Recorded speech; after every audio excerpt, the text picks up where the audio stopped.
David Wilcox, and maybe you can just give us your background of where you went to school and what you studied. Well, my undergraduate degree is from Geneva College. My doctorate's from Penn State. And my field is population genetics. I went into population genetics because of a challenge that I got at the Institute for Christian Studies in Toronto when I was contemplating going to graduate school, which stated that Christians needed to go into the hard areas, but they like to go into the easy areas and then write about the hard areas. So I deliberately decided that the hardest area was evolutionary theory and the population genetics was the mechanism, and I should try to deal with that. And that is the work that I did. My dissertation was on the evolution of energetics and vertebrate predator prey systems. I've taught, however, my career, I've taught for more than a little over 40 years. I've been teaching at Eastern University. And in a teaching situation, I'm not doing a lot of research, but I'm dealing with many students who are working through the issues of how do you look at the evolutionary process and Christianity and dealing with their faith journeys there. And that really was what led to my writing the book, God and Evolution, a Faith-Based Approach. It's discussing how I try to shepherd them through that process of integration. And the fundamental point of integration for me is that I believe God controls the events of nature. In other words, natural events are not things in which God is not acting, they are things in which God is acting. So as you see these natural events, including mutation and natural selection, you don't see an alternative to creation. What you see is the creative event itself. You see God controlling His world, His creation, and bringing about His purposes in the events which occur. Do you have any example that you usually use?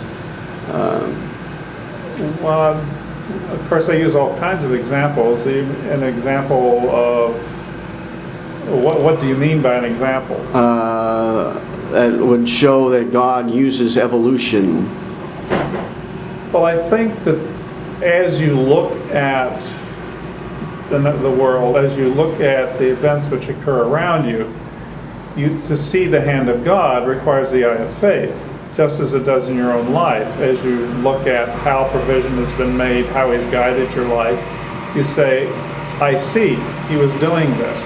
So as I look at the processes of nature, yes, there's lots of ways in which I feel like God has been doing things in order to bring about a long-term purpose, such as through the Mesozoic, the development of mammalian brains, or that sort of a thing.